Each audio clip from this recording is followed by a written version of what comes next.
Hello and welcome to the latest episode of the Madaxeman podcast, in which remarkably we talk about the usual nonsense of painting. We have a proper discussion about shopping face to face at any number of trade shows. We even cover playing some games, and of course Andy's quiz comes back as well. We trail some upcoming events. It's almost starting to sound like a proper news programme here, really, isn't it?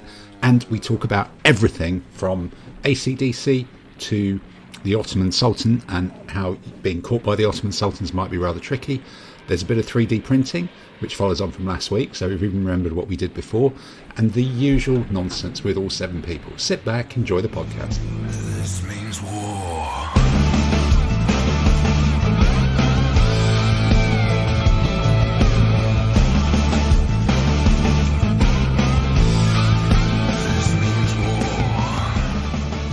But without further ado, we are amazingly back, and we're back 7-handed, which is quite unusual. Whoa, we all return, and I think this is only 3 or 4 weeks since the last one, so we're really picking up pace. And by the middle of next year, we could be back to bi-monthly or something like that, if everybody's lucky. But it's been a busy few weeks in terms of playing and shopping, so possibly it's not been a busy few weeks in terms of painting, although we were last time talking about 3D printed hoplites or figures, which Tamsin very graciously managed to print off on the resin printer and get to us, or get to nearly all of us. I think, Peter, you were just doing glamour. You were preparing for the G20 summit or something in Bali, weren't you? Yeah, I was off out and about on my travels. So off out and about in your travels. So you may have missed on picking this stuff up, but the rest of us have probably had a go, and some of us may have painted them as well, which is exciting. So when we do our painting thing, we can actually do painting and what do you think of these 3D printed figures sort of thing. And if people take photos of them and send them to me in the next day or so, or on the WhatsApp or on the rest of it, I can put them up on the thingy when I actually publish it as well on the podcast website about adventures in 3D printing. So, but in terms of momentous things, Simon, you're older than we last spoke to you, much to your surprise, which we'll come on to later. But what have you been painting in the last few weeks since we played it? So I've and particularly those 3D things. Regretfully, I haven't painted the 3D things. That's a good start to this podcast, isn't it? No, but well done. Cheers. Oh, well done. Yeah, I'm really up there. Tamsin very kindly made me a couple of Roman legionnaires, so I've been busy playing with it and prepping it and all that, and having fun with that.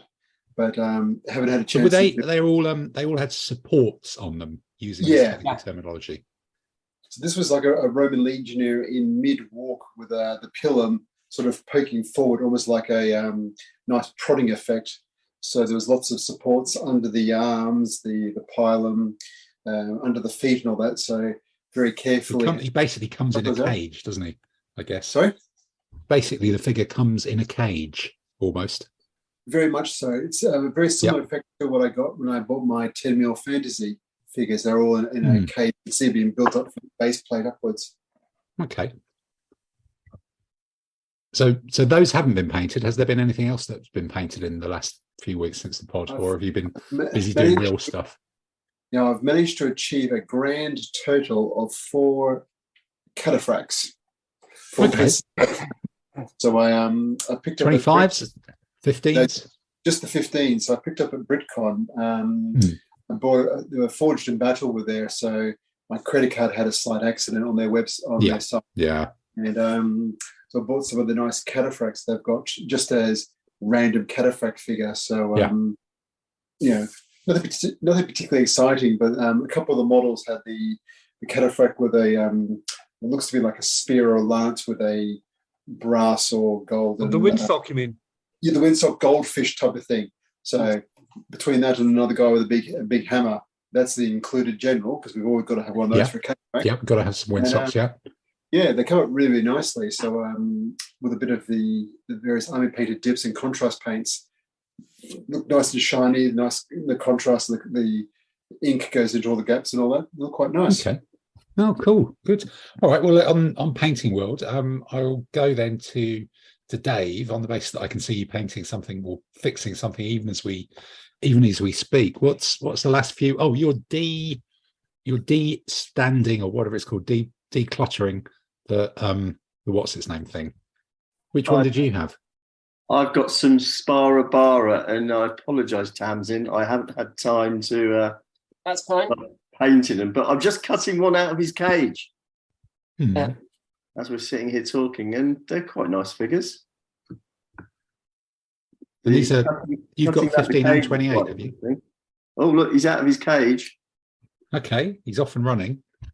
I'm just concerned. Do you have to wash them before you undercoat them? You can, Yes. but you don't. You can if you want. Depends.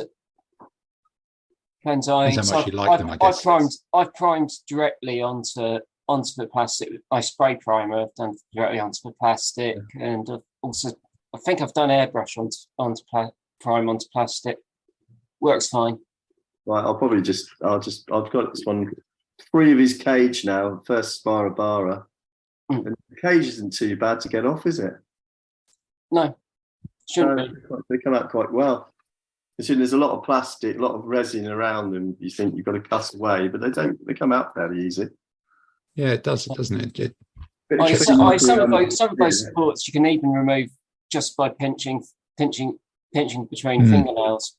Yeah, I was feeling like it might damage it, but it came out fairly easy actually. Yeah. Little bit of the resin's pretty solid, isn't it? I think. Yeah, It's flexible. It's not too. It's not resin. It's PLA. Well, Okay. PLA plus. So it's What's that? Is that the Chinese government army or something? No. Well, it's an extruded 3D printer then? yes, it is. Ah. And it's polylactic acid. Ah, ooh.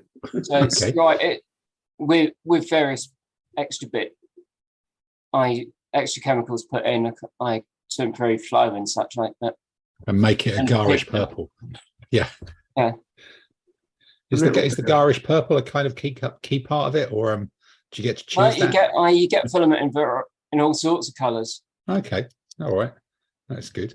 So, It's not Dave, what do you bad. reckon to the actual figures themselves? Are they ones that you would use? How do they? Because these are 15 mil ones, and some of them were scaled up to 28s, weren't they? No, the 28. The 28 I used for 28.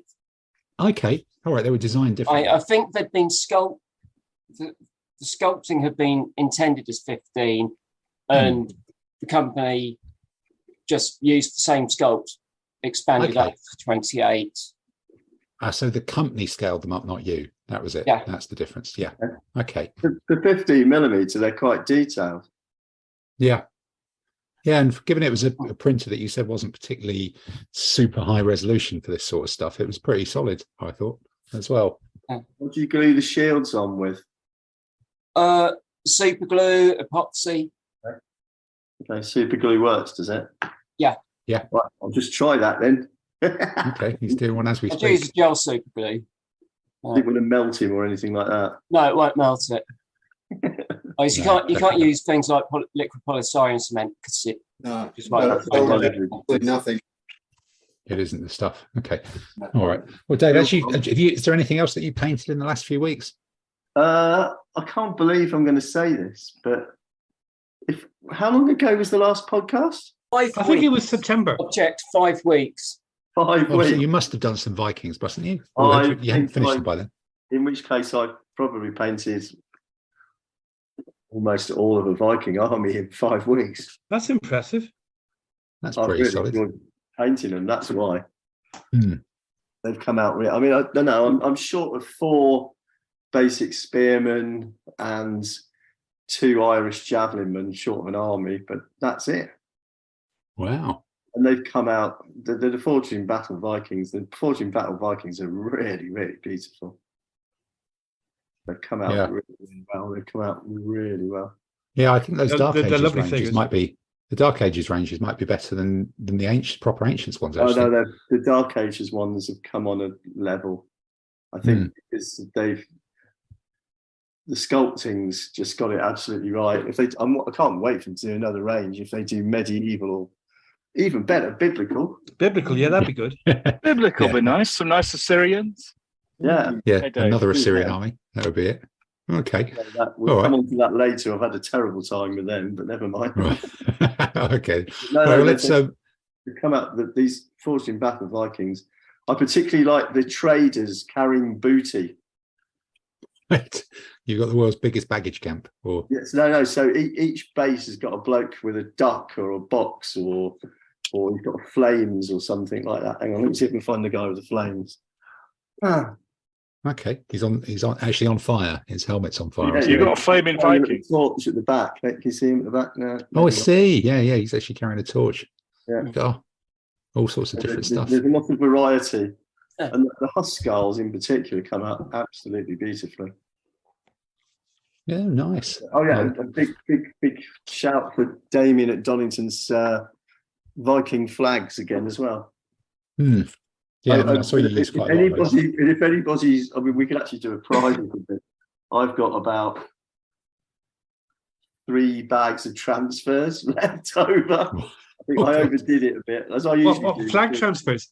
Last when I did the No, Frankie, it's shield trial, I transfer. actually did Shield it on transfers, is it? Yeah, Are well, the shields are flags, Dave? both. Oh wow. Okay. I might be interested in some of the shields. You could definitely have some shields. I might, if you want 1 pack, 2 packs, probably. Yeah, thank you. Yeah. No problem. Absolutely no problem. Actually, yeah, maybe that's the Christmas special. It's like it will be presents from the podcast team, which is actually get rid of the tat you don't need. It could be a win-win, wouldn't it? Really, we could have a decluttering Christmas. This means war.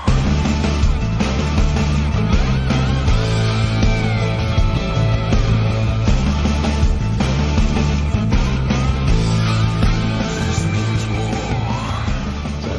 war. So, all right. Well, let's move around then. So, Tamsin, 5 weeks is a scary long time, and we're on a deadline on this podcast. But what sort of stuff have you been doing from last time? Is it people or buildings? It's people. It's been people. Hmm. Been people. I finished off my sort of Waffen SS platoon and supports. So sort of got sort of jump off Injured point. people. I'm medic tending casualty as a jump off point for chain of It's all chain command. of command. Yeah. Medic team, stretcher bearer. Okay. Which figures are these? These are the assault group. Okay. Yeah, I thought they were. They're quite and chunky, aren't they? did extra 3 riflemen as the extra crew for crew support MGs. weapons teams because I was missing. I was a couple of figures short. So got those.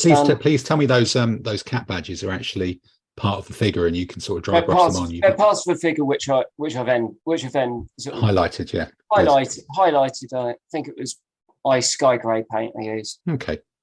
And sort of the support squad With the MMGs. so, A bit of Zeltbarn there just to make it more complicated than the pale grey. Bit of camo as well. Okay. All right. Okay. Nice effect on the guns, which is good.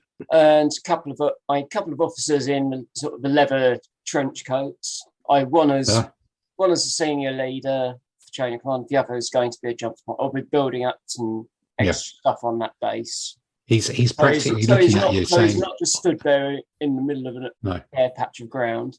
he looks just like he's poised to say, I will say this only once, doesn't he? Yeah. I kind of think he looked a bit like a hair flick, doesn't he? Yeah, indeed. That's sweet. Oh, it's nice. And did some test paints on some 1 to 270 scale spaceships.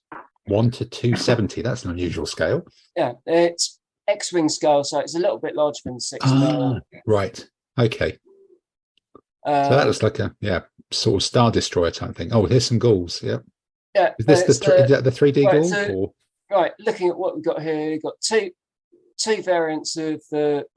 These were all ones which I'd either printed early or where there'd been slight printing problems, and so they were essentially throwaway bits which decided to do the test prints on. So you got 2 of the 100.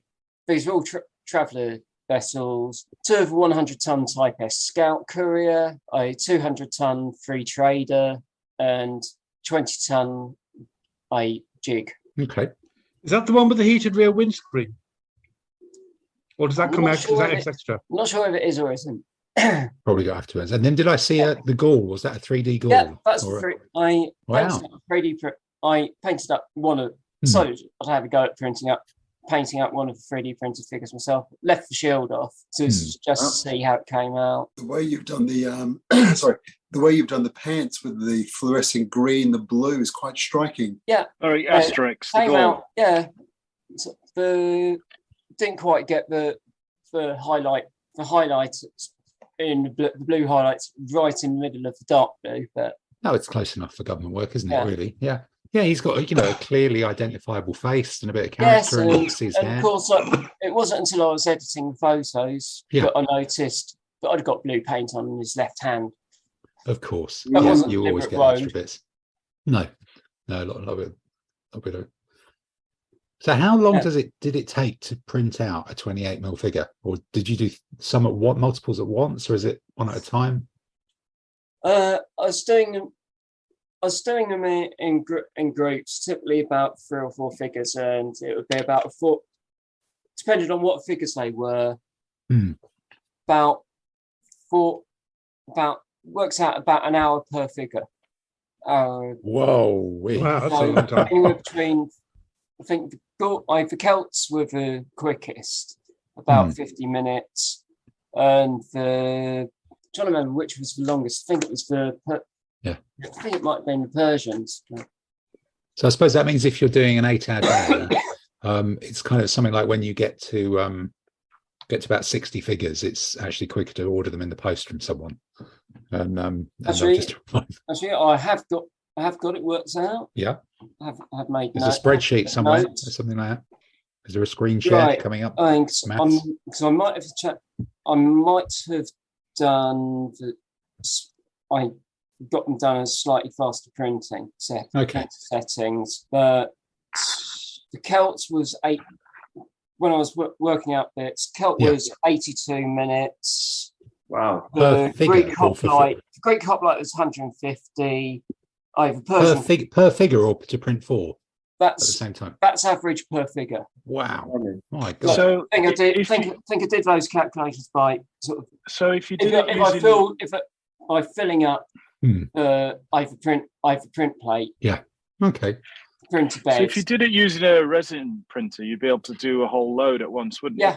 It would take as long to do 100 as it takes to do 1, assuming if you had a big enough printer. Assuming the printer's large, the printer plate's large enough. Okay, so that's the magic secret about scale and stuff like that.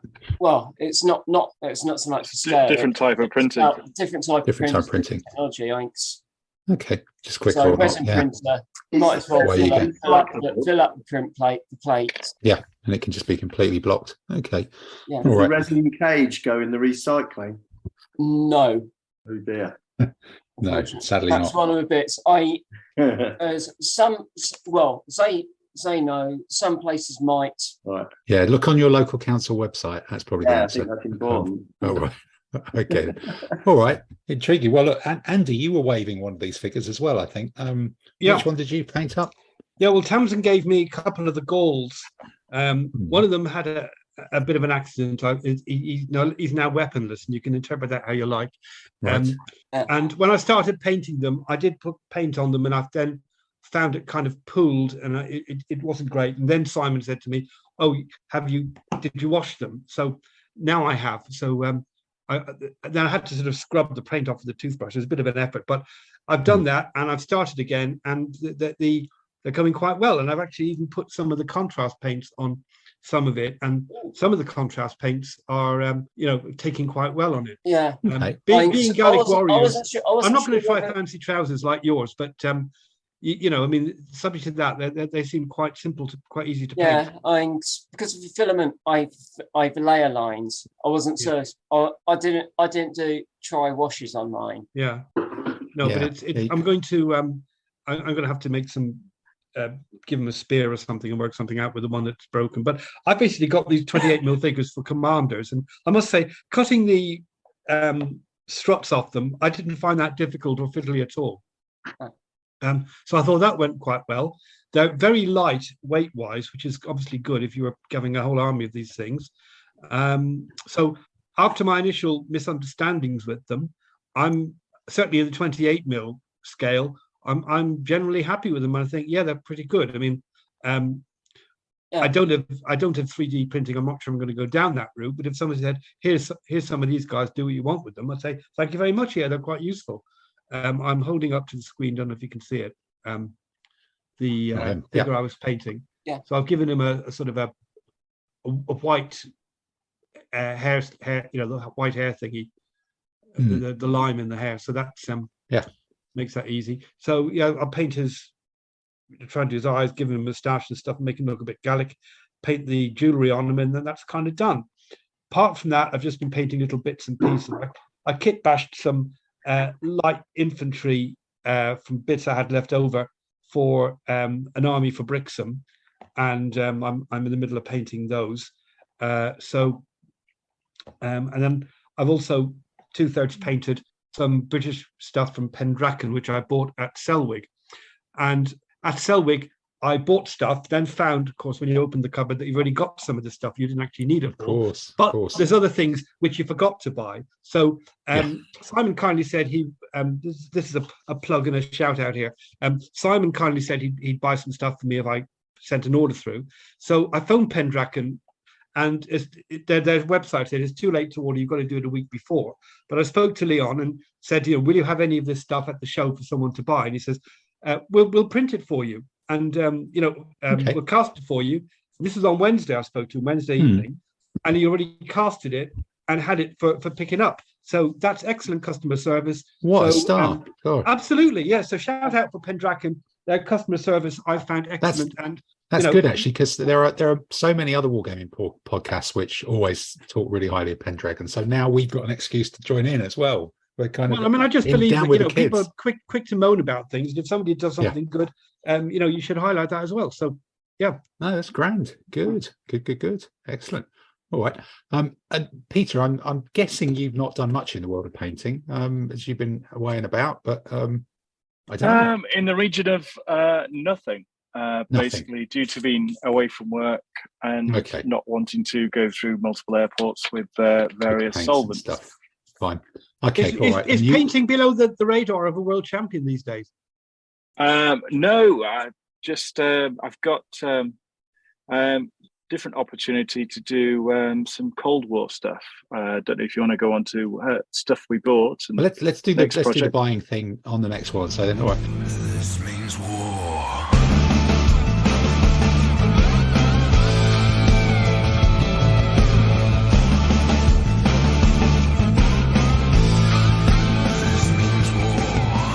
So for me then, last few weeks, so what have I done?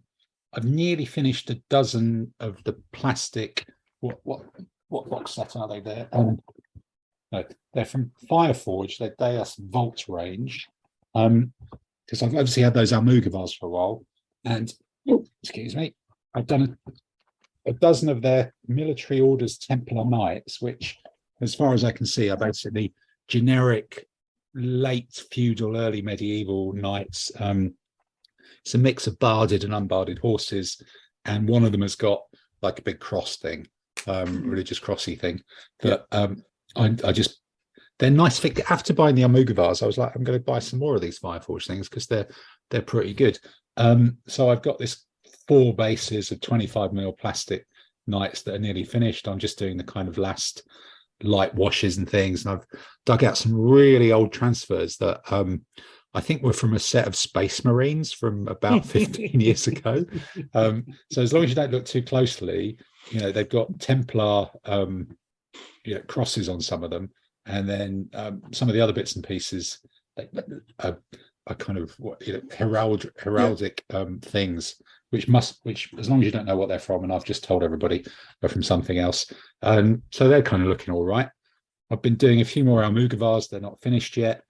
I actually have painted up some 15mm foot knights, which, as well as having a go at the 3D resin. So in the last month, I've actually painted some rubbery little figures, because these were the foot knights were Corvus Belli plastic ones from Plastic Soldier Company, and then the two heavy infantry, whatever they're 28mm hoplite guys, where's it on there, from this that I've managed to paint up as well. And this was like black spray on the printed ones, which were fine. I think the one thing I found was these hoplites have got like a horizontal spear, which amazingly didn't break, but that's good. But it had a lot of supports on it. So the one that's still got a spear, the spear looks like it's I don't know, been left in the jungle for a while. It's just gone slightly moldy or rotten or whatever. It's not clean as a horizontal line. So I drilled out one of the hands and put a metal spear in, and I kind of left the other one for contrast, and I've glued them all both together on a base as kind of commanders. I've still got to do a bit more inking on them to tidy them up, but they're absolutely fine. They're biggish figures. They're quite chunky, but this is all about design. It's not about printing or technology.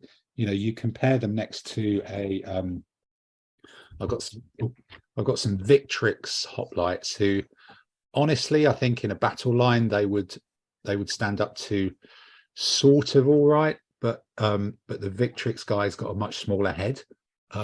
He's just skinnier. So in a shield wall you might not see it, but the helmets and the heads on these ones, which is on the 3D prints, which is just the style of them, is kind of more old school metal. They don't, the thing is they mix better with old school metals than they do with modern hard plastic kit ones as well. But once they're painted up, you know, honestly, I think you can't actually tell the difference between the metal figure, the rubber figure, or the 3D printed resin, whatever it's called, PTSD figure or whatever it's called. Yes. They're just figures, aren't they? Really, PLA, I think it was, wasn't it? The hard plastics or something like that. Tabletop is up close.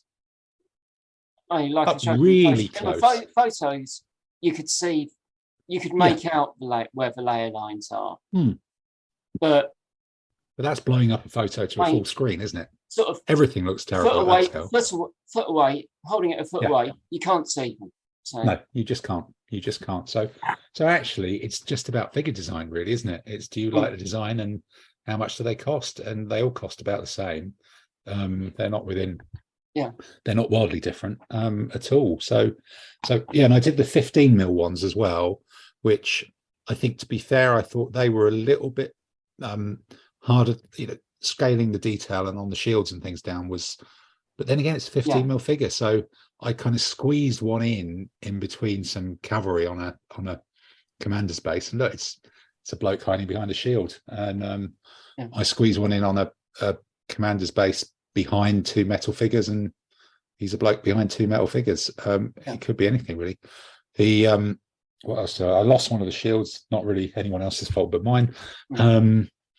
But they're fine. The only thing was these weren't printed with bases.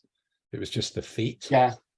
And I think printing with basing would make them easier to base. These ones I just glued on with super glue, and it's a commander and it's a fairly light base. But I think if you were mixing them with other things, that might be a bit of a faff, because I found the feet a bit small to drill, because the Fireforge hard plastic.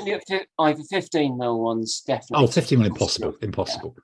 But even the 28s, I think these Fireforge Almugavars, you can fairly easily drill a little hole in the bottom of the foot and put a pin in it to pin them into the base a bit more. But these other ones, I found the feet were a bit too narrow. But again, that's design. That's not something to do with materials or anything like that. They're just kind of much the same as anything else. So, you know, good as really. Nice solids. I think a whole army of them. I guess there's a variety of poses, but I think an hour to print, that's asking quite a lot. That was quite a big ask of you to do all those. I can see why you might prefer it for the one-off sci-fi vehicles rather than trying to conjure up a whole army of individual geezers, when you can just buy some and get someone to post them to you ready done. Yeah, and so it's like I have material cost and naffle. It's more I think the electricity cost running the printer is probably more than that, but it's still cheaper than buying a metal or plastic figures. So true. Okay, well, Adam, you just returned. You are the second coming. Allegedly, have you done any? Because you missed the last one as well. Have you done any painting, or has it been a world of cricket and rugby and sport and stuff? Well, this is the embarrassing thing, because I have done absolutely no painting. Wow. I took those PMT figures from Tamsin, fully meaning to give them a go, and it didn't quite happen. So I made sure I came to this podcast, not so much to give to the podcast, but more as an attempt to fire my wargaming juices, to actually get back into the swing of things. So in the painting type thing, I don't really have anything to say apart from I am going to give the figures a go. Although I would say, talking about different materials, one thing that I meant to ask is Victrix have done their box of Roman archers, and it's like half Eastern and half Western. So does anyone fancy going half on the box of them? Because I need 2 bases worth and I don't need a whole box. So again, I'm just here to take, really, and to say, does anyone want to split a box of Romans? So were you talking about the Victrix 25mm Roman archers? That's the ones, yeah. Please hold. Let me see what I purchased at the weekend, and we might be able to do a deal. All right, you might do swapsy. Okay. He's just going back into the shelves and having a look then. Yeah. Because turning into Noel Edmonds. Right. So you could there's a big old box, isn't it? Yeah. Are those Victrix Roman archers? I thought you were buying Greeks at the weekend, Simon. You've not bought some Roman archers, have you? As well. Got loads. He's got them. My God. So you can swap half and half then. Yeah, that'd be lovely. Simon, I'll get my people to speak to your people, and we'll sort something out. Yeah, absolutely. Yeah, because I am getting into the what did we purchase at Warfare. Well, let's have a musical interlude, and then we'll come back with what you purchased at Warfare. This means war.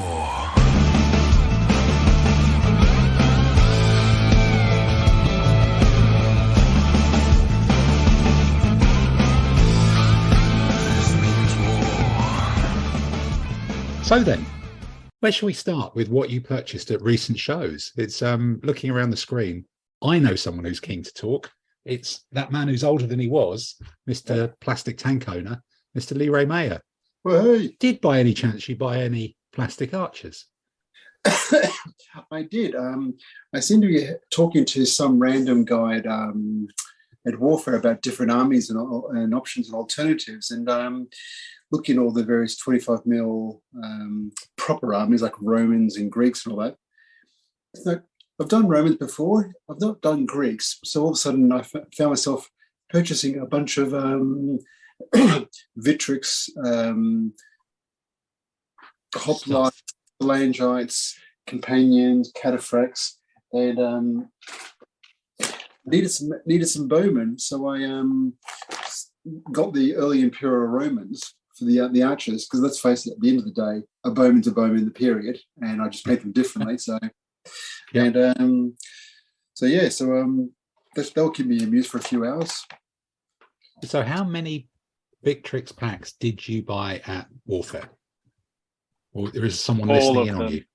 All of them, everyone. I think the answer is yes. Yeah, yes. So we started off with the box of unarmored random Greeks and all that to give me all the options for. That's the starter, isn't it? Because there's like 60 figures in that or something, isn't it? And it gives you all your peltas and things. Does Rachel know how much stuff she's actually bought you without realizing? Yes, let's not talk about that too loudly. Yeah. This gives me like 56 figures with a mixture of hoplites and archers. So I got that, and looking at the box set, it just doesn't give me enough to actually do bowman and lightfoot. So I needed some more bowman. And then I got some of the companions and all the other stuff. I got Went to. So there's the big box. There's the companions. Then, yeah. Yeah. And there's a box of cataphracts from from Gripping Beast. Yeah, because you can never have you turn on those. And then you're rude not to. I then also went to the to Gripping Beast for some general figures. So I got a variety of the ones like the random generals. So there's a successor warlord mounted, a guy on a horse waving a big sword, always a good start. Then there's the foot version of it. So quite a few options in there. So sort of trying to give me. So how many armies are you hoping to get out of this? Probably about 3 or 4. So I'm aiming to be able to do like Seleucid, potentially Ptolemaic, the various other Greek armies and stuff like that with the pikeman options and all that. So probably about 3 or 4 different options because I can use my Chinese. I've got the Indian ally for my Chinese. So Indians and elephants. And I've got the spare elephants from them. That gets the Greco Bactrian, doesn't it? Yeah. So it gives me a plethora of choice, which is always quite good with the 25mm army that you can sort of.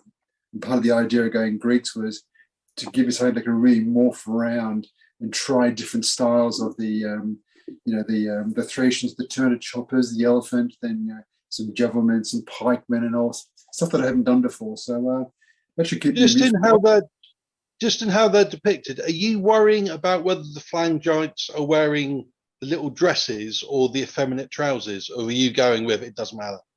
I'm going with it doesn't matter because at the end of the day, a guy with a pike is a guy with a pike, and this army has pike, and tomorrow might have spear. So I might try to. I was just trying to get an idea, Tim, of what metal spear you've used, because I might try to get a midway point of a bit longer than a spearman, but not as long as a full size pike, so that you can sort of get away. Today it's a spearman, tomorrow it's a pikeman. I think I've got how long are these ones? He says trying to see if I've got a ruler on this. Here it goes. So these ones I've got are 100mm, which are piked probably, and then I cut them down for spears because I've ended up with quite a lot of them. But I think with metal spears, it's almost a case of looking how much they cost because they seem to be wildly different prices from different people. So you kind of make do with what you want. Sometimes it's cheaper to buy the long ones and cut them down. And I've not managed to find a plastic broom bristle that I'm confident enough is that I could buy a broom head off eBay and be confident that the bristle length is more than 100mm. So otherwise I'd do that, but otherwise I could see myself buying a lot of broom heads off eBay for small amounts of money and then having a lot of broom heads at home. Or you could just go to B&Q. I could just go to B&Q, but that's it's raining outside at the moment, and and I'd be walking around B&Q with a metal ruler, going, "Well, is that is it 90mm, whatever?" That could be a thing. All right, so you bought a load of plastic stuff. Then did you buy anything at? There's more metal commanders as well. And did you buy anything at Selwig as well, or at Selwig? I bought a grand total of about 10 quid worth of MDF bases. Okay, so getting ready for when you bought the plastic figures to go on top of them. Yeah, I think it was more of Selwig has really become, especially for this year, Selwig was really fantasy and 40k with MDF terrain and all that. There wasn't much in the way of historicals, where warfare was very, very heavy on the historicals, and so that's really obviously where my spend was. I did have to resist in the warfare. There was a couple of people selling some very nice 25mm Renaissance armies, and I could hear the credit cards screaming in pain as you walk past these beautiful lead cuirassiers and all that, and go, Yeah, they look like some new companies actually at Warfare this year that I've not seen before, a fair few. Yeah, there was a couple of new ones who had some really, really nice ranges, and but I'm going with the plastics for the moment because I don't think I really want to spend 300-400 quid for an army this week. No, not that. No. And Peter, you stepped off the plane and went to Warfare. Then did you spend anything when you were there, or did you manage to resist, or just spending on the sausage rolls? I resisted the sausage rolls due to the fact that I spent my time finding a new Cold War army. So invested in Cold War Commander 2, and with the help of the now older colleague on the podcast, Yep. went over to Heroics and Ros and said, "Fill me up," and basically bought a whole army. So Simon, what were they? Brits, Germans, Russians, Americans. So Americans. Sorry, can I just pull you back there, Peter? I need to pull you. Yeah. Did you say Heroic and Ros? Yeah, you really are the posh bloke on the podcast. He is pretty posh. I was going to pick up on that a bit later on because I thought exactly the same. Heroics and Ros. Yeah, did you travel through Clam to get to Ferraro? Maybe you get them home and put them in your microwave just until they go ping if you need to melt them. Well, the good news is they got all the stuff. So I've got the American Army, and also hopefully I've got the LAVs for doing the Marines as well. So Heroics and Ros, as we know them, are a lovely company. Not Ros. Yeah. Okay. Yeah. Heroics and Ros. I think it's Ro now. It's Ro now. Does the Ukrainian army come with their tractors? Yeah. Well, the funny bit is, my first ever non-fantasy miniatures were from them way back when I was about 14. Before you learned to speak French. No? Yeah, well, back then it was before I learned to speak English as I was living in Yorkshire. But basically, I got like World War II stuff from them, and so it was a sort of going down history lane, going along and buying a load of miniature stuff, which I'm cleaning now. Back then, or something. Yeah, World War II. Yeah, it was pretty good. Okay, but so I've got a whole army to paint up and clean up. So I'm just cleaning them up now. But just fancied trying something radically different away from the 15mm to have a break. Doing some of the Cold War stuff, Cold War Commander 2, because the update came out, and sort of done sort of like Simon, it's sort of like 1980s, early, basically. Yeah, so that does give you the choice with Americans of either going with the plain green or going with the 3-tone MERDC camouflage scheme. That's which one are you going to go with, Peter? Well, gold. Let me think. All gold. Well, there's always the desert one, but no, it's basically the reason why I went for these is one of the first books I read around this sort of stuff was Team Yankee. So I've got to go for the green, just because I read the book and I reread the book when I was traveling. So it was like, I just really fancied doing that again. So it's going to be sprayed green, but I've been looking at some of the highlights and how I'd actually do it to make it pop a little bit so it doesn't look a bit flat. But at this scale, just probably green and then a wash would probably pick out most of it. We were looking at sort of decals and things like that, weren't we, Simon? Who was suggesting a couple of things, but looking forward to giving it a go. Different range, different rules. Just have a break from doing chariots and things like that. And I guess the big challenge with tanks, the big question, which other wargame podcasts can get months of content out of, basing or no basing. With my learned colleague, he said basing, just because then it's a lot easier just to get them all based and get them all moving around, picking them up and everything else. And the way I throw things about, they've got to be based because otherwise it won't survive me. And they may be tanks, but they're not Peter-proof. Yeah, all right. Okay, then you give them more of a rough handling than the Russian army, by the sounds of it. Well, I managed to drop them a lot. So I'm looking forward to it. Okay, all right, good. And then Tamsin, have you been doing any? Because you came to Selwyn, obviously. Anything you? Yeah, I was at Selwyn. Did a bit of shopping. Bought a few figures, not many. So few blisters. Oh, okay, few blisters. And another Judge Dredd minis pack. Okay, right, plates. Okay. Some foam trays, some paints, and a big lump of purple resin. No, a stack of MDF. Oh, right. Buildings or just MDF? Buildings. Buildings. Okay. So the smell of burnt wood will be. Yeah, plan either basic Adobe buildings, but the plan is to 3D printed loads of sci-fi details like doors, Right. windows, and such like. Okay. Greebly stuff to go on walls. And plan is that I'll be doing those up with those. Okay. Like Cool. sort of So you're sci-fi upgrading the quality. cheapest. You're upgrading the cheapest possible buildings with 3D printed accessories. Yeah. Proper wargaming stuff. Excellent. Good. This means war.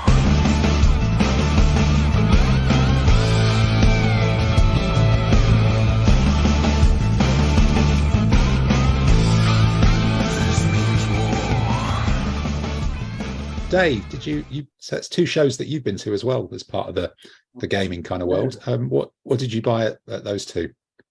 Selweg didn't do so much of the shopping because it wasn't very well. There's plenty of 25mm ancients, but not really what I do. What I like Selweg, I bought a couple of camps. One sort of an Egyptian mummy and an Aztec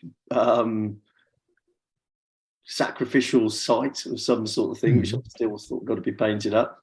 A few brushes I bought at Selweg. The ABC brushes guy, he's quite good. He's quite a wide variety of stuff. Quite like his stuff. I like his model painter drybrush. They're quite good. But warfare, since the gaming wasn't going so well, I've topped up on camels because that's what was thrashing me. Right.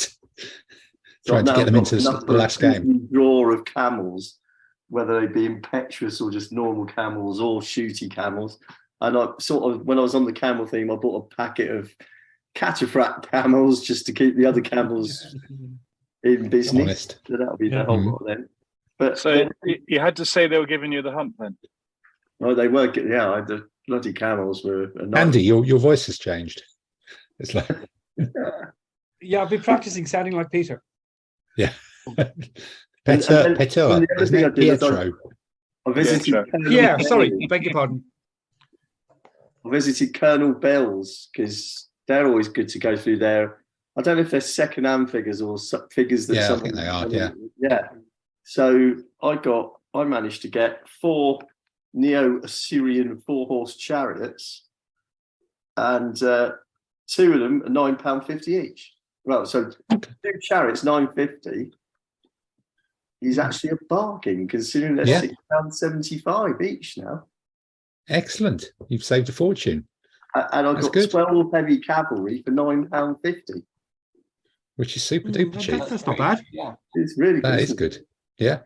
So big shout out for Colonel Bill's. Worth going and having a browse through their nonsense boxes. Yeah. Good. Good. Good guys to chat to as well. Yeah, they're Stu's and the guys are really nice. And I have to say, the Forged in Battle guys see me coming, and they're very nice people. They are very nice. When they see you coming. They start rubbing their hands together when they smell the credit card. No, that's good. Good. Well, I think at Selwig myself, I bought those dozen knights, the Fireforge ones in plastic, and then I picked up a box set of the Corvus Belli. It was 100 Years' War French Army. That plastic rubber stuff that normally costs about 40 quid, and it was on the bring and buy. So someone had obviously got it or won it and didn't fancy it, and it was on the bring and buy for a tenner. So I thought, well, for a tenner, I'll give it a go. So even the figures I painted up are all good. I've got a load of because I do want some of the cavalry, but I've got a load of infantry, Pavesias, and crossbowmen who are fine. They're nicely detailed little figures. I did find the plastic is soft, so when you're trying to cut the mold lines off them or scrape the mold lines off them, it's really easy to cut into the figure. Scraping it, you can't scrape. You almost can't scrape it off. It almost doesn't really work. Scraping doesn't work properly. You can actually delaminate. Yeah, and these are clean. Sorry? Have I told you my trick for mould lines on plastic figures? It involves a paper clip and a lighter or a tea light. Does it? Okay. Yeah, that's one, right? Yeah. Get a paper clip and fold out one of the fold out the prongs so it's sticking out, and the curly bit's the handle. You heat it up on the tea light, and then you just run it across the mould line and it melts it off. That makes it sound like you're torturing the figure. No, it's just smooth. It works. It's far better than trying to start off. Just don't ingest the white powder. One upgrade suggestion on that: wine cork, paper clip through that. So even more so. I've never sort of like where there's the metal in the curly bit. I've never had it sort of like the heat go so reach hot that far. Okay, and is that with hard plastic figures, Adam? You're saying? Airfixy ones. Airfixy ones is the ones that I used it for. No, to be fair, the hard plastic ones I haven't tried because I have used a Scalpel or a Stanley, and it comes off lovely with that. But the soft plastic ones are Airfixy ones. It works perfectly.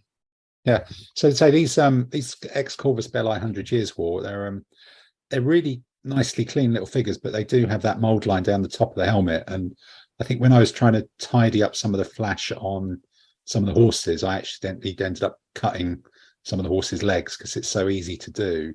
And the crossbows are separate, which seems a bit weird for these little figures, but then I guess they'd be difficult to cast. So if anybody wants some crossbows and release guys, I can dish them up because I've got more than enough of those, and I'm painting up some of the knights and the foot knights because they don't really notice any mold lines on those. You just paint them black, dry brush them, and they're in a blob of geezers, and they're cute little figures. Really, they're kind of nice. So that was at Selwig, and then when you get those, when you get them painted up, it'd be interesting because I've got the original metal ones from Corvus Belli, so it'll be interesting to see them to see how similar or unsimilar they actually are. I think they're exactly the same. They are the same figures. It's just once they're painted, it just sort of disappears, doesn't it? The difference, I think. What else did I just say? Then at last weekend at Warfare, which was really busy.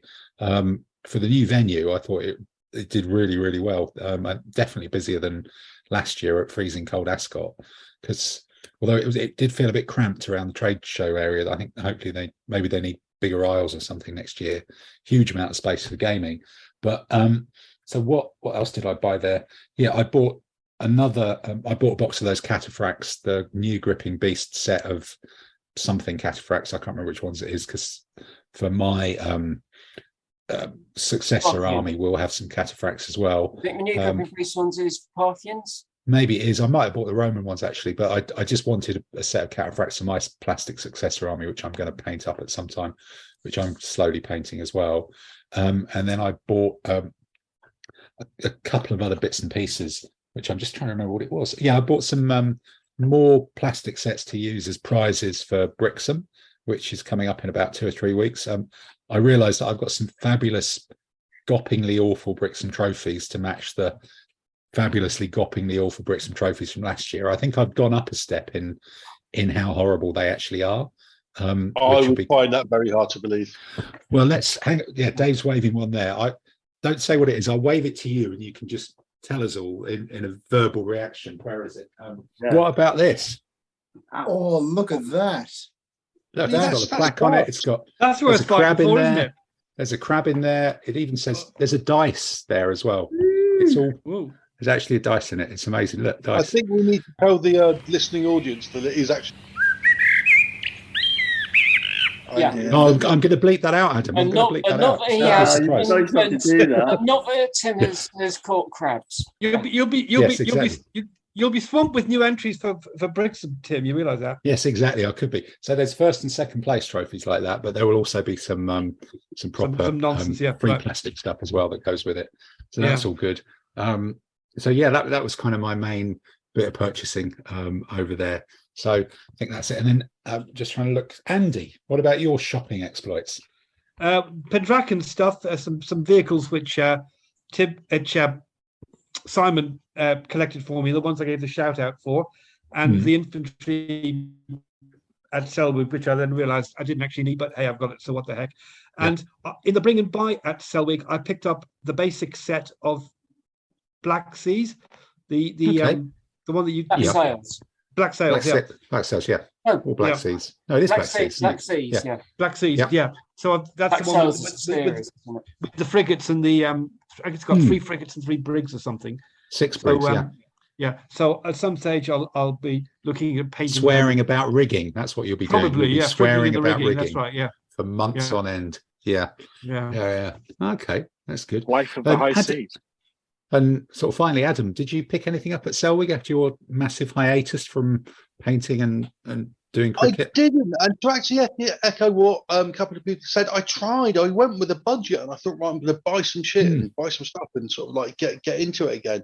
But I sort of like looked round and there was nothing that grabbed me, which was I found a little bit odd, because usually you can buy something even if it's a bit of terrain. But it was like I was almost like, I'll get a book for the sake of getting a book, and so no, I didn't, even though I did make that effort.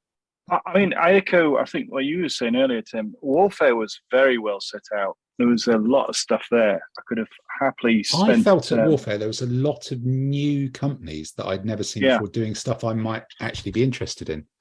You know, there was a couple of 10 mil... It was like... There were companies who print things. There were quite a lot of companies who print things, but on a commercial scale as well. Yeah, I even invested in some more brushes to do some dry brush. Yeah, and...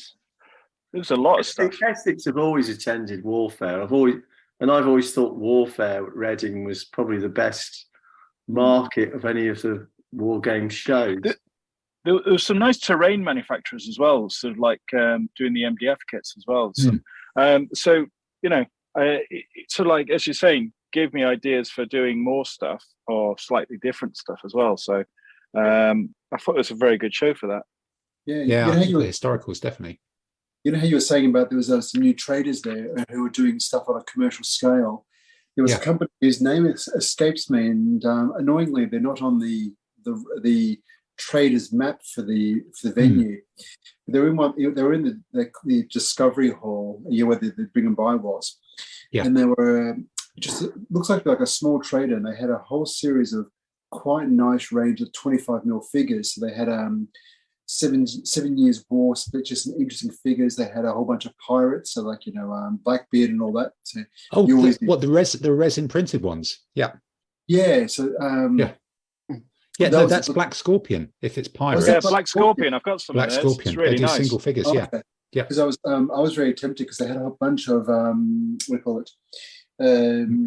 bunch of Vikings, but they had a bunch of random Renaissance-y 7 Years War figures, like assassins and other people who just looked quite cute, and I see they'll be a bit random just to have a bit into the just random figures in armies just for the sake of it, just gratuitous figures. They look really, really nice. I was very tempted to buy a few of them because they also had Dave and I saw them. They had some guy on a turtle and a snail as like as mounted. That just took my fancy. Oh, I've seen the bits about that company that do all the medieval marginalia. Okay, bits. All right. Marginalia. That's a new phrase. That is definitely a good word. Bits like the illustrated manuscripts. Right.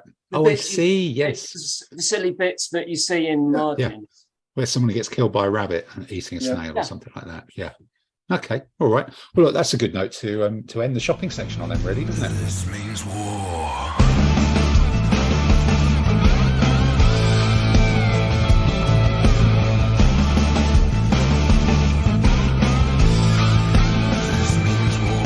But as well as painting and shopping, we've actually done some playing, and we've had 2 big tournaments since the last one. We've had the BHGS teams at Selwig, and we've had the couple of singles things at Warfare. And let's start with someone with a glum face, Mr. Saunders. How did those go for you? Is it best glossed over, or which armies did you? BHGS was pretty bad. Okay. Which army did you take, and how badly did it go? I've forgotten. Okay, that's good. I think I did better. No, I don't know, actually. No, I don't know. Our team was pretty rubbish at that. Yeah. And Manchester was all right. Oh, God, we went to Manchester as well. Yes, that's true. You were using Mithridatic, Dave. What? It's either Mithridatic or Ptolemaic. Mithridatic you used. Oh, that's right. That's right. I was in a team with Simon and Gavin. And Gavin and me both put in army list for the same competition. So I changed my list at the very last minute and put a Mithridatic list. I enjoyed playing with it, but it was pretty naff, and we got tanked. Manchester was pretty good. I could have done very well, but I lost to Rob Taylor. And that was freezing up in that hall in Eccles, wasn't it? Oh my God. That was a very good weekend. Really enjoyed that. Yeah, that Warfare, the biblical. I like warfare a lot, and I like biblical a lot.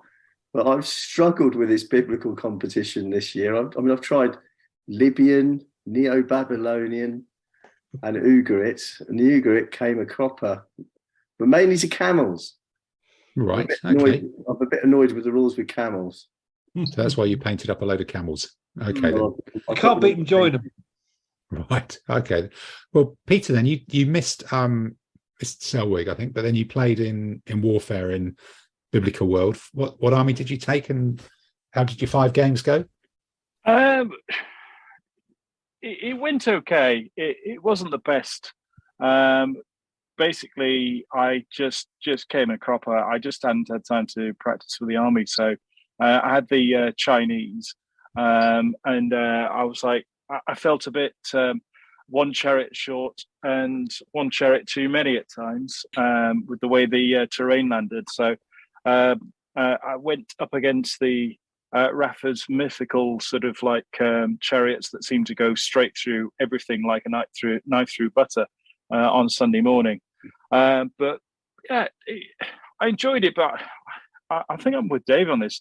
I've got to find a biblical army I kind of really bond with. I think I'm going to try and do Assyrians because that's the only one I haven't, of the major ones tried yet. Because I've got to try something that's a bit more going forward. I'm not good at sitting back with stuff. So, yeah, I enjoyed it. I had a good few games. It was nice in warfare. There's lots of space and everything else. It's just getting back in the flow of things. Okay. And Andy, you did the teams at Selwig, so you were part of a team. Yes, we went from last to second, our team, which was rather good. Yes, because you've done the teams in Milton Keynes, haven't you? And that's right. Yeah, the same players, and we've just instead of being utter disaster, we all had at least one win, which was good. And my Thracians fortunately proved unbeaten the whole weekend, which is the best I've ever done. And the Thracians, what was the Thracian period then? What was the period for the Thracians? That was the that was what Marius did next. Okay, so it's Marion, right? So there were no cataphracts around then. Is that the there secret? Were because there were. Howard had Parthian, didn't Parthians. He? True. Okay. I nearly beat them. Right. Okay, but you didn't come across too many other ones. No, David a few in his army, and I think Darrell did as well. Okay, because that was my nemesis when I used Thracians about a year or so ago. But that just didn't really cut it.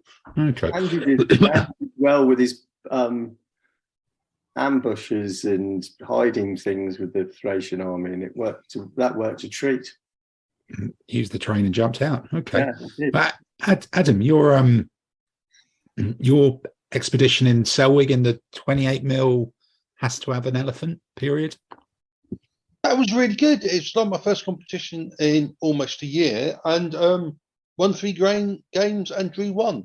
And that was obviously due to the skill of the player rather than an excellent army design. I thought it was a very excellent army design. Yeah, personally speaking, as your teammate. But the victories were mainly due to the skill of the player, because I'd say that whoever designed the army did a lot, contributed a lot, really. But we can agree to disagree. I mean, it must be due to the skill, because where I hadn't even played a game of ADLG in nearly a year, it must be my brilliant play. Must be. Yeah. No, I think Tim maybe designed the army to be idiot-proof. Was that it? I'm just going to ignore that comment, actually. Yeah. Although I would say about that competition that there's because I won 3 games and drew 1, and that there's a term that the term that's used in cricket for when one player is doing well and the other people in the team aren't, and it's any fucking danger, mate. Because any danger, guys. Because I was let down by my team quite badly, I feel, there on that one. Okay. Well, I seem to remember winning. I think I won 3 and lost 2 in that one. and then managed to win. Oh, sorry, yeah, I won 4 and drew 1. Oh, you won 4 and drew 1. Okay, then. Right. So you were undefeated with the... I'm pretty sure I tonked you then. No, you didn't. I tonked you, mate. No, I'm sure as part of the marketing and the official press release, I beat you. Leroy, I think you'll find that I took you down to Funky Town and I did the business on you. This is moving into another type of podcast now, isn't it? Absolutely, yeah. But no, I love it. Which will be available on OnlyFans. Yes, exactly. Only winning games. 4 and drawing 1 is winning competition level skills.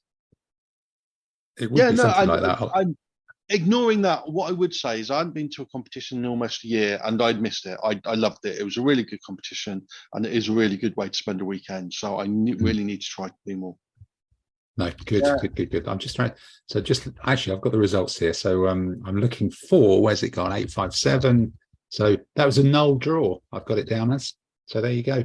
That was the draw, Simon. I think against Adam. So there we are.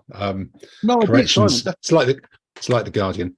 We do corrections in real time. So what did I do? So yes, at the Selwig teams, I had a 2-elephant army, which I think won 3 and lost 2 in the 2 elephants competition.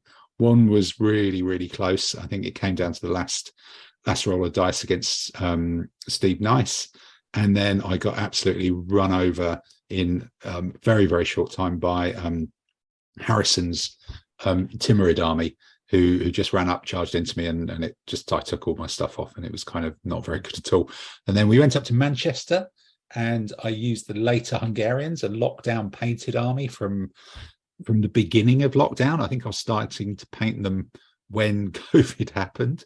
I'd never used them as later Hungarians, and managed to. It was 3 games, wasn't it? Yeah. Just trying to think how that panned it. I definitely won 2 of them, and I came second overall, so I might have won 3, quite possibly. Maybe one timed out. I'll have to have another. Did you go Black Army, War Wagon-y, full on? Yeah. I went Black Army. I went Black Army with a War Wagon on one flank to just kind of refuse people, and then pile down the middle with. I had 2 commands of 9 units each. All of those units were different, which was a list checker's nightmare. It was just, and the last command had 4 units. But sadly, 2 of them were the same. I didn't quite manage to get all the commands with everything different, but it makes the spreadsheet really, really big. You have to turn the screen the other way around to see it and stuff. So that was grand. And it's fun. And I think last game I played Kevin, and he attacked my war wagon with a foot knight. And over the course of the game, I killed it and took no hits myself. So it's like, yes, the little bloke's, the Peter Pig man being rude at the front of the war wagon, giving it the finger, was absolutely doing his job in spades, really. And then at Warfare last weekend, I took the Mycenaeans with a new version of the list, with much better than the last time I took it, with minimum chariots, 3 very vanilla commands of 4 spearmen and 2 bowmen, and Achilles leading the Myrmidians personally by hand, and won the first 4 games quite comprehensively. That Camel Army, Dave, that gave you trouble, no. Beat Richard Case in the 4th round, ended up playing Rafa in the last round, and as Peter found as well, his chariots charged into my spearmen, and having all weekend, having been come out very much the better end of that matchup, they just went straight through me, and it was just skittled out, which was really rather painful. So I think I ended up coming second anyway in that one, with 4 wins and a defeat. But it was looking so good for a while, and then it was looking really bad. But it probably means it's my turn to beat him in Alicante, so that'll be fine, something to look forward to. But I think that just takes us to Simon, the man who can't quite remember his results from a while ago. But yeah, talk us through yours. So, like everybody else, I did BritCon, the Selwig, and Warfare. So BritCon, so in all 3 of those competitions, I was in the 25-0 period. So BritCon, scaringly, I won the competition with my free company. Mm-hmm. which was quite impressive, especially when we did the countback and I managed to win the competition by a single point. Way. That's what you call economy of effort. Absolutely. So Ian Speed and I had the final game of sheer abject violence, carnage, and mayhem in Manchester, BritCon, which is quite enjoyable. I then made up for it at Selwig by getting absolutely mullered.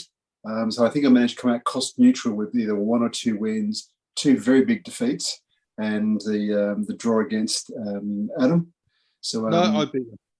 Yep, and that was with my Warring States Chinese, who are now Yuan Chinese, because it was the period where you needed an elephant. Mm-hmm. And then at Warfare, the Chinese came back as Warring States Chinese, and scaringly won with a convincing 4 big wins and a winning draw. So the Impact Swordsman and the Impact Chariots decided, let's be ultra aggressive, and especially against the mounted armies where they had elephants, and against Ian and I had our what seems to be now regular squabble. He had his Mash Kushan army of mass mount and all that. In turn 1, I was at his 4UD going, hi, I'm here with Impact Swordsman. Try to maneuver now. We're attacking. We're doing it. Yep. And proceeded to do my best to push half his army off the table. So that was quite impressive. And so, which means I'm guessing at my next competition, I am going to get absolutely tonked and come out with like 5 losses. That's probably the answer, isn't it? That's probably the secret. Good. All right. Well, look, in terms of getting absolutely tonked, I think, Peter, we're back to Heroics and Ros, and I can hear the French music coming. Well,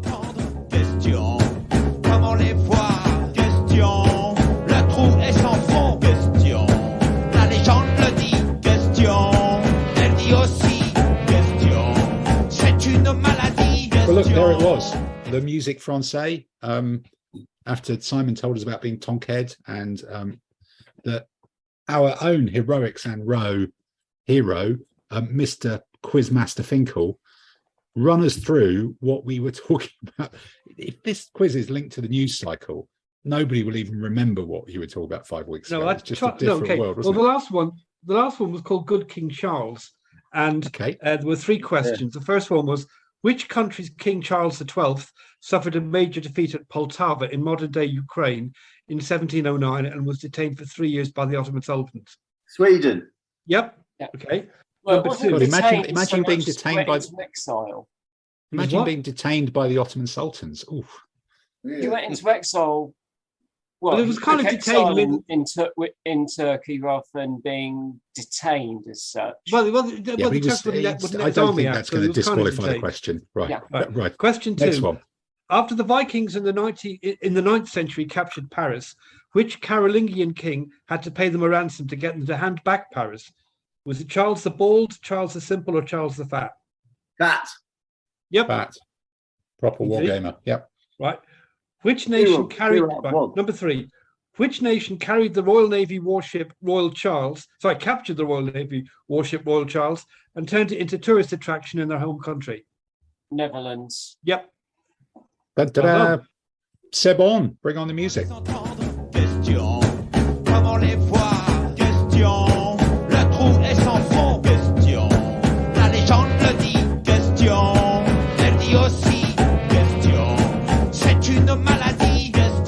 The music party. Andy, hit us with this week's questions. Right. Well, this one is about invaders of Great Britain, thanks to our Home Secretary banging on about that the last couple of weeks. Question 1. Very good to not mention the name, because it might be out of date by the time the quiz question comes Indeed, around. It could all have changed. No, I think it's the Justice Secretary who's about to be given the boot, isn't it? Anyway, invaders of Great Britain. Question 1. Which invading forces leader's soothsayer drowned when his ship sank, causing the leader to say that if the soothsayer couldn't see his own doom, he was no great loss?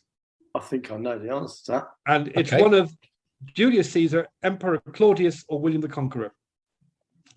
Question 2.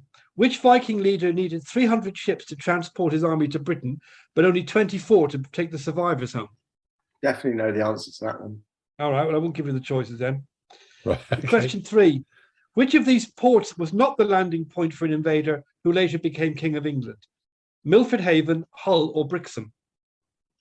Oh, good mention for Brixham there. Yeah, Thank that's you what anyway. I thought. Right. Pleased with that one, Okay. yeah. Good. Thank you. Let's cue the music. Question, comment les voir? Question, la troupe est sans fond. Question, la légende le dit. Question, elle dit aussi. Question, c'est une maladie. Question. Well, look, we're into the final straight now, and I guess it's what have you got coming up? And I think, Adam, you're the man with news, exciting news. Oh yes, exciting news. Beachhead is, I believe, the 11th and 12th of February, and I can officially announce that the periods for the 15 meals will be anything before 539 BC, so it's Bronze Age charity type thing. Charity. Oh no, not again. Again, Not well, for last ages. time I did heavy metal, so it's not until February.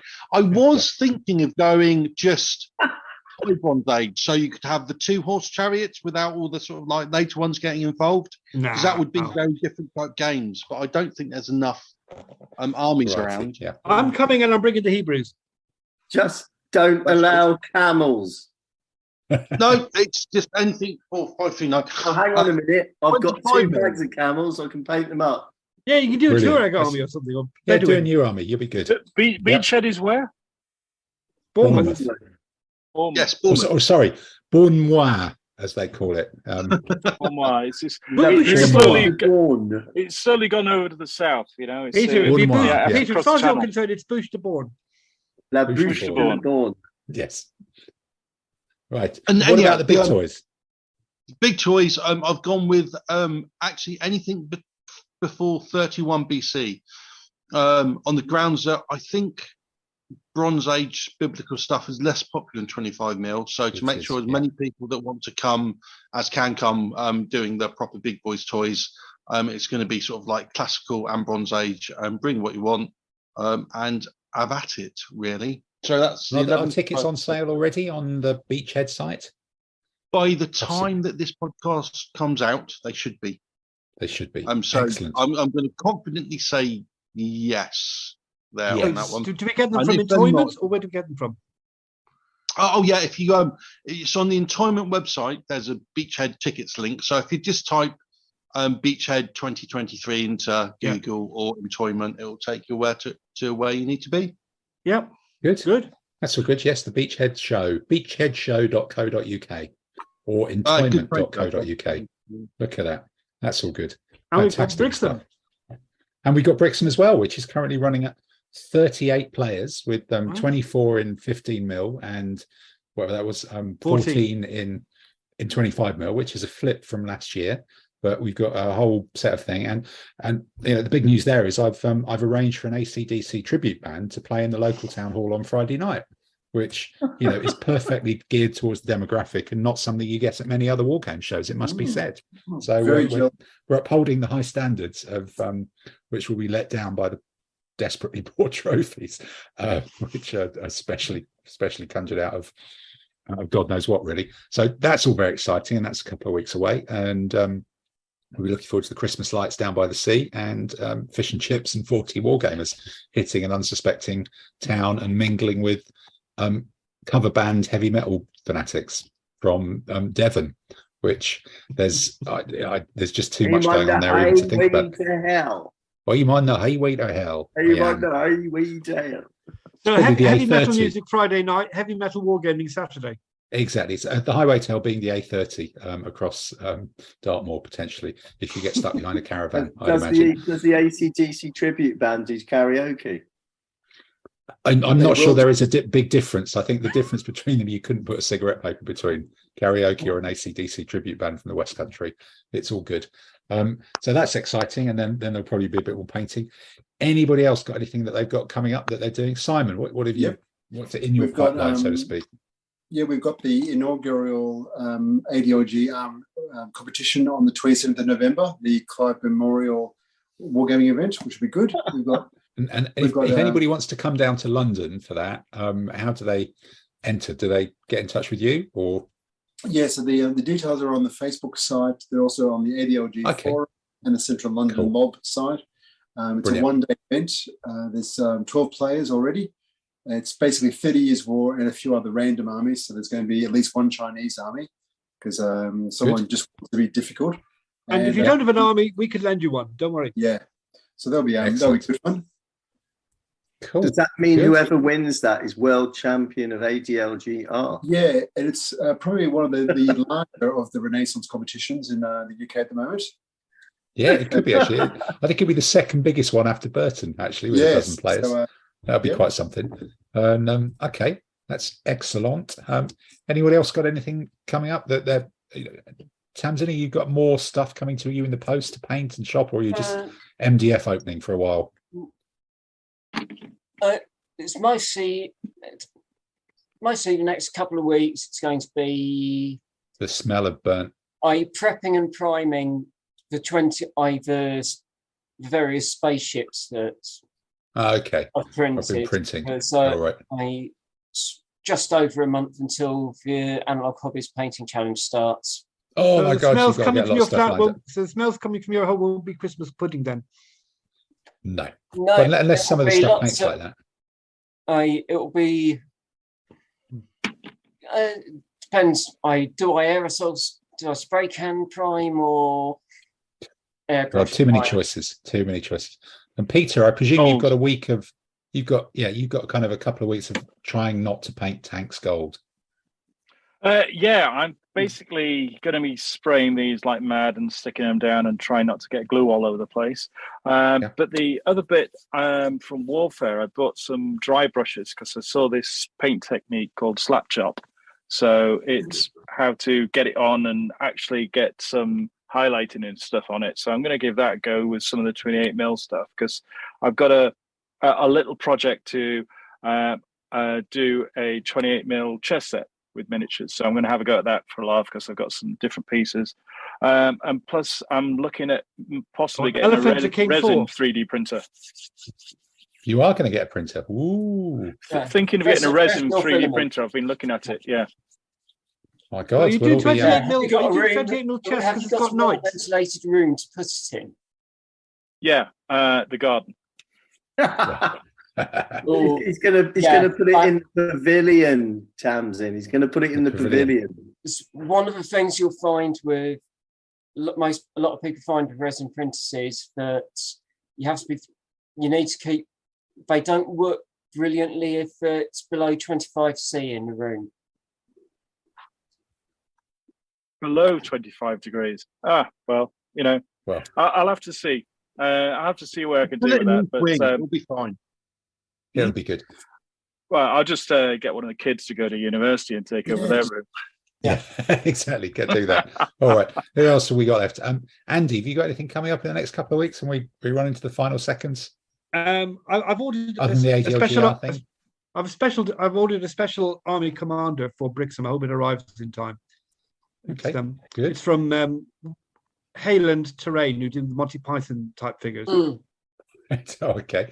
And then finally, Mr. Saunders. Hayland, it's the figures that used to be done by Studio Miniatures. I can't remember. It's a medieval mayhem range. Yeah. Okay. All right. We'll look forward to seeing that. And finally, Mr. Saunders, you finished your Vikings. You're Mr. Camel for the next few weeks. Is that it? Get ready for Beachhead.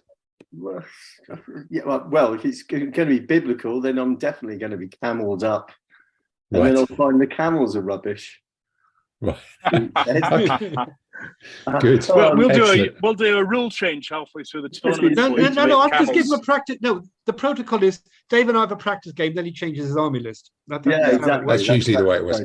Brilliant. All right. Well, look. On that note, then we will return probably sometime after Brixham and the Central London ADLGR event as well. Maybe early December or mid-December or something. So with that, goodbye, everybody. Goodbye. Bye. Bye. Bye.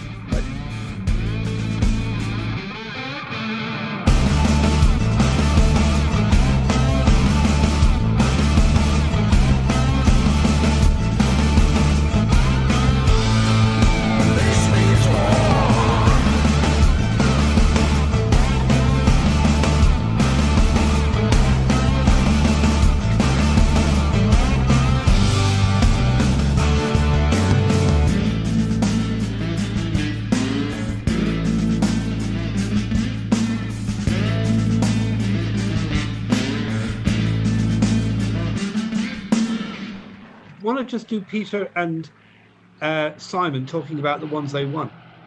Winners' Corner. Which one or did something Peter like win? that. The Worlds. No, but we've done podcasts since then. He just didn't turn Yeah, up. but he wasn't there. Yeah, I know, but I that's was history, mate. That's a little ancient bit busy history. at the time. This means war.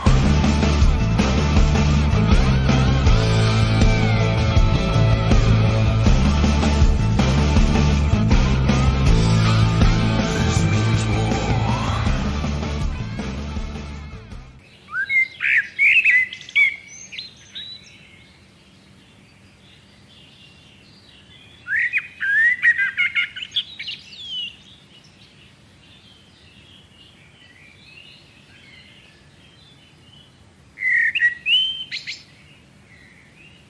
Fuck off, Bells you of heavy Brian metal Johnson. hippie.